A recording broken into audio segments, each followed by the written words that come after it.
Halo semuanya, kembali lagi di podcast Ngomni. Ngobrolin Omni. Ngobrol seru bareng Omni. Jadi pada episode kedua kali ini kita akan membahas topik yang bakal relate banget nih sama kelas 12 SMK. Yaitu rencana setelah lulus SMK. Yeay! Tapi sebelum kita ngobrol-ngobrol, kita memperkenalkan diri dulu nih. Oke, halo semuanya, saya Evangeline Sharon Tanadi bersama rekan saya. Saya Sira Zaria Miracle. Dan kita juga mengundang dua narasumber spesial dari kelas 12 SMK. Saya Matthew Rudy Leonard Engel atau dipanggil Rudy. Dan saya Yabes Gabrianto dipanggil Gaby. Nah, jadi pada episode kedua ini kita akan bakal sharing-sharing nih tentang gimana sih rencana Kak Rudy dan Kak Gaby ini buat kedepannya setelah lulus SMK ini, apalagi sebentar lagi kelas 12 SMK di Omni School Cibinong ini bakal lulus nih, tinggal menghitung hari nih. Dan masih banyak banget anak SMK yang masih bingung nih Kak tentang masa depannya. Terus habis itu dia bingung setelah lulus SMK dia mau kemana. Karena banyak banget mereka tuh dengar dari orang tua, terus dari teman-temannya atau ikut-ikutan. Jadi mereka nggak tahu gitu gimana nanti ke depannya. Padahal sebenarnya nggak ada pilihan yang benar. Pastikan itu pilihan masing-masing dan inian masing-masing kan. Nah, di episode kedua ini kita bakal ngobrol seru tentang seputar lulus SMK.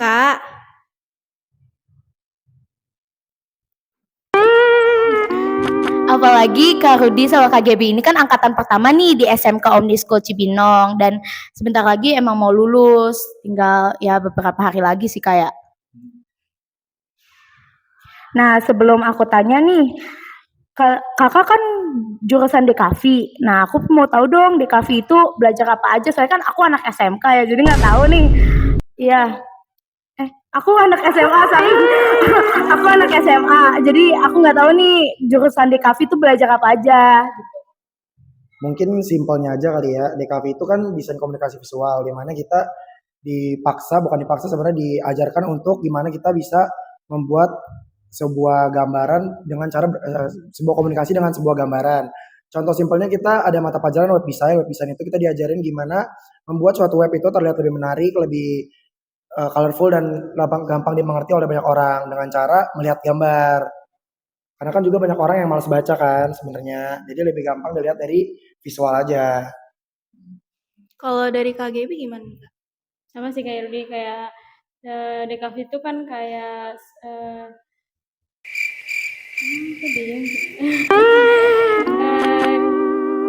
kejuruan yang mengedepankan visualisasi dari sebuah gambar biar kita komunikasinya, informasi bisa terrealisasi dari visualisasi gambarnya. Oke. Nah, sebentar lagi kan Kak Rudy sama Kak Gaby ini bakal lulus sebagai angkatan pertama nih. Kalau rencana setelah lulus SMK ini ada apa nih Kak? Ada plan lagi atau mungkin mau nikah, mau kuliah, mau kerja atau lain kan kita nggak ada yang tahu ya. Mungkin kalau plan kita anak SMK tuh plannya sebenarnya banyak. Walaupun sebenarnya kita SMK kan disiapkan untuk lebih bekerja kan. Cuman kita tentu di jiwa kita yang anak muda kita masih mau kuliah. Jadi sementara ini plan kita yang paling pertama itu kuliah dulu sih. Kalau dari KGB gimana nih Kak? Aku juga utamain kuliah sih pasti. Tapi emang aku nggak terlalu minat di bidang DKV, jadi aku mungkin ngambil jurusan yang agak bertolak belakang sama desain kejuruan aku saat ini. Jadi apa plan dan cadangan kakak atau rencana utama yang nggak berjalan lancar? Kalau saat ini sih aku rencana utamanya ambil kuliah, tapi rencana keduanya aku udah apply juga, kayak kerja part time gitu. Aku udah coba beasiswa siapa tahu kalau keterima puji Tuhan, kalau enggak juga mungkin ada rencana lain dari Tuhan. Kalau misalnya kakak mau kuliah nih, kira-kira kakak bakal jurusan apa? Kalau aku ambil manajemen komunikasi. Ya. Kalau Kak Rudy? Akuntansi keuangan. Kira-kira di universitas mana nih kakak-kakak nih? Iya. Harvard. Kalau Kak Rudi? Kalau tanya ini pasti impian kita top 10 UI. Top 1 malah jatuhnya. Kalau misalnya kakak kan udah punya tujuan masing-masing nih, gimana sih persiapan Kak Rudi sama Kak Gebi untuk meraih itu gitu? Mungkin pertama disiapin dari diri sendiri dulu kan. Kalau kuliah ambil PTN itu apalagi UTBK kita harus mempersiapkan fisik, mempersiapkan pikiran, materi yang akan dites. Terus yang kedua juga iman, kuat-kuat iman, jangan nanti kalau gagal patah semangat. Masih banyak kesempatan lain di luar sana sih sebenarnya. Kalau menurut Kak Gebi? Benar kata Rudi, kita harus kuatin mental apalagi karena kalau nggak keterima itu sakitnya luar biasa. Tapi kan kita nggak mungkin harus terus berjuang kan, karena nggak mungkin sampai saat ini doang. Kita masih ada masa depan yang harus kita capai. Intinya kita harus mendekatkan diri ke Tuhan biar iman kita kuat gitu ya Kak. Oke, terus kalau menurut kakak nih gimana abis lulus SMK itu mendingan langsung kerja atau kuliah sih Kak? Kalau dari aku ya, kalau aku utamain kuliah sih, karena kan kayaknya kalau cuman buat dari SMK ini masih kurang cukup luas wawasannya buat kita kerja. Tapi aku pribadi lebih utamain buat ambil kuliah, buat nambah wawasan juga, nambah relasi juga gitu. Kalau Kak Rudi? Sebenarnya tergantung dari pribadi masing-masing. Kalau dari saya sendiri, kayaknya kuliah itu nomor satu karena fondasi kita di SMA ini sebenarnya kurang kan, bukan kurang sih, tapi kayak kurang luas aja kayak yang tadi Gaby bilang. Jadi kita harus dalamin wawasan kita di dunia perkuliahan aja sih sebenarnya. Oke, sebelum lanjut pertanyaan berikutnya nih, boleh Kak minum dulu? Iya, minum dulu Kak. Saya dari tadi kayaknya kita udah ngobrol-ngobrol nih, takutnya haus gitu Iya, kan. takutnya haus. Minum aja dulu Kak. Dulu Kak. So, ya, iya. Sponsor aku boleh ya? Kalau selama sekolah di SMK nih, ada gak sih pengalaman yang paling berkesan yang bikin Kak Gebi sama Kak Rudi ini jadi lebih yakin sama pilihan setelah lulus? Yang paling berkesan mungkin karena kita angkatan pertama, kita lebih diperhatikan kan sebenarnya jatuhnya. Terus guru-gurunya juga ada beberapa guru yang dari angkatan pertama tuh masih ada yang nggak patah semangat buat nyemangatin kita karena perjuangan kita dari kelas 10. Jadi itu membuat minat kita untuk lanjut ke jenjang selanjutnya itu lebih besar karena kita tahu perjuangan kita dari kelas 10 tuh ada yang lihat dan kalau kita berhasil pun banyak yang saksikan keberhasilan kita sebenarnya. Oke, kalau dari Kak Gebi gimana Kak? Benar, dari guru-gurunya sih aku sangat apresiasi banget guru-gurunya udah mau ngajarin kita dari dasar banget, dari yang kita nggak bisa apa-apa sampai sekarang lumayan lah kalau bisa bilang. Oh, gitu. Nah, kalau misalnya boleh jujur nih Kak, ada nggak sih Kak rasa takut atau overthinking pas kakak mau menjelang lulus gitu? Overthinking pasti ada, karena kan takut kita udah apply nyoba UTBK, nyoba SNBP, terus kalau enggak keterima tuh kayak overthinking banget, mungkin kurang dari mananya, padahal kita udah persiapin segala cara, tapi tetap aja mungkin belum jalannya gitu kan, gak keterima. Jadi pasti ada sih overthinking. Kalau untuk mengatasinya gimana nih Kak?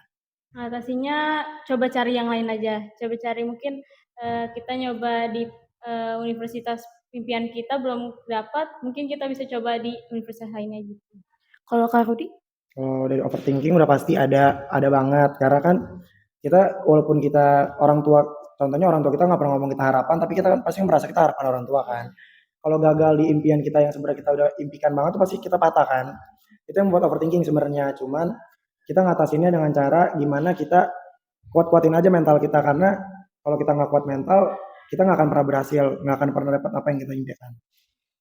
Sebelum kita ke pertanyaan selanjutnya, aku juga mau nanya nih, kenapa Kak Gebi sama Kak Rudi pengen masuk SMK DKV nih? Kan awalnya kan siapa tahu gitu kan, oh nggak ada ini jadi masuk DKV atau emang pengen gitu?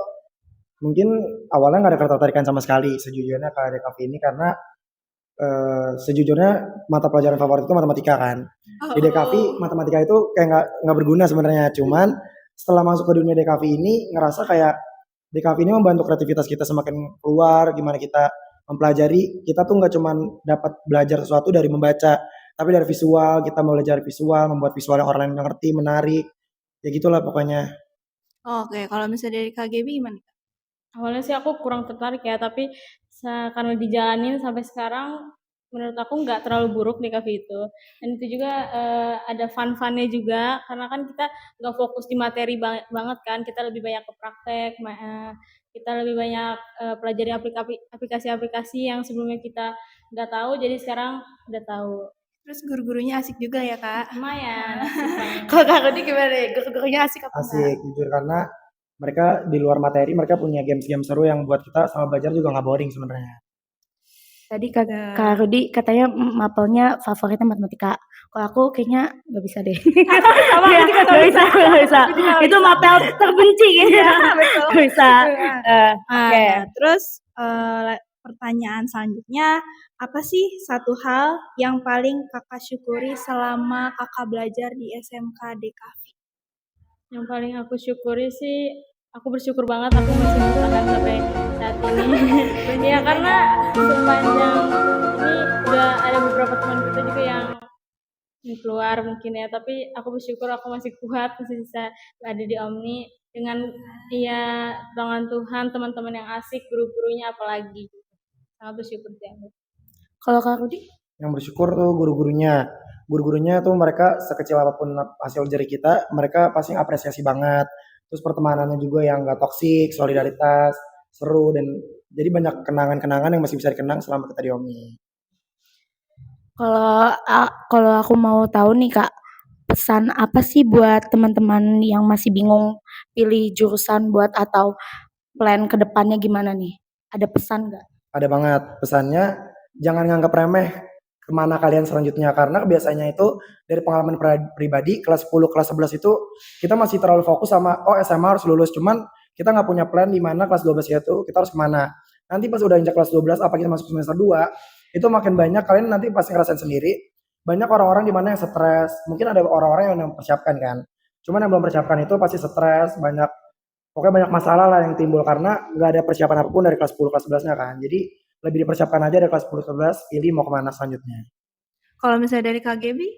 Bener sih, dari kelas 10 dari awal masuk SMK banget atau SMA ini harus dipikirin banget mau minatnya ke SMA atau SMK, karena kalau udah melangkah kan harus dijalanin kan. Jadi harus dipersiapin banget dari kelas 10 biar pas sudah kelas 12 kayak kita nih nggak buntu gitu mau kemana. Jadi tahu rencana kedepannya mau ngapain. Kalau ada saran nggak nih, misalnya ada yang masih bingung buat milih plannya ke depannya tuh ada saran nggak Kak? Sarannya paling cari tahu dulu dari diri kalian sendiri, jangan dengerin kata orang lain, lihat minat kalian itu apa. Kalau minat kalian di gambar, kalian bisa ambil jurusan yang sesuai, di perhitungan bisa ambil jurusan yang sesuai. Jangan dengerin kata orang lain, apalagi orang yang tidak berkontribusi dalam kehidupan kalian, karena yang tahu diri kalian cuma diri kalian. Jadi maksimalkan apa yang kalian tahu untuk melangkah selanjutnya. Kalau KGB gimana, Kak? Ya, kenali diri kita sendiri, minat kita apa, kita sukanya di bidang apa. Jadi kita nggak usah ikut-ikutan teman atau dengerin kata orang tua, karena kan yang jalanin kita kan ya. Jadi harus sesuai kemampuan kita, sesuai keinginan kita sih. Kalau misalnya aku boleh tahu nih, Kak, kakak stres gak sih sama deadline yang banyak itu? Sampai saat ini sih kayaknya nggak terlalu sih kalau menurut aku ya, masih sesuai kemampuan aku aja sih. Nggak terlalu banyak juga tugasnya, tapi banyak, tapi aku bisa ngerjainnya gitu loh. Kalau Kak Rudi gimana? Mungkin kalau stres gitu ada pasti kan, karena kan kadang nggak mapel satu ngasih deadline tanggal segini, mapel lain deadline tanggal segini, jadi berdekatan. Cuman itu karena guru-guru di sini juga sangat menghandle kita dengan baik, kita jadi mampu diajarkan untuk gimana caranya nge-handle deadline-deadline yang mepet dengan sesuai dengan tepat waktu. Jadi kita pun stres gak stres yang kayak sampai burn out, sampai pusing dan segala macam emosi. Kita masih bisa handle deadline-deadline kita itu sehingga selesai dengan tepat waktu tanpa jelek hasilnya. Jadi tetap maksimal hasil kita. Wah, nggak kerasa ya kita Iya. udah ngobrol nih. Udah ngobrol lama juga. Nah, hari ini kita juga udah belajar kalau lulus itu bukan soal siapa yang paling cepat, tapi siapa yang paling siap. Terus mau kerja, kuliah, atau usaha, semuanya keren asalkan dijalani dengan tulus dan niat.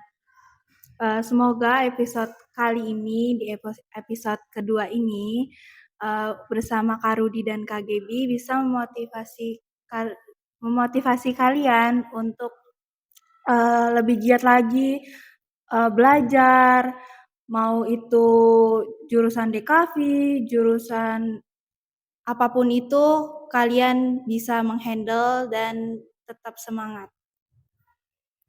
Nah, semoga episode kali ini bisa membantu kalian lebih yakin sama pilihan kalian sendiri. So, see you di episode Ngomni berikutnya. Dadah!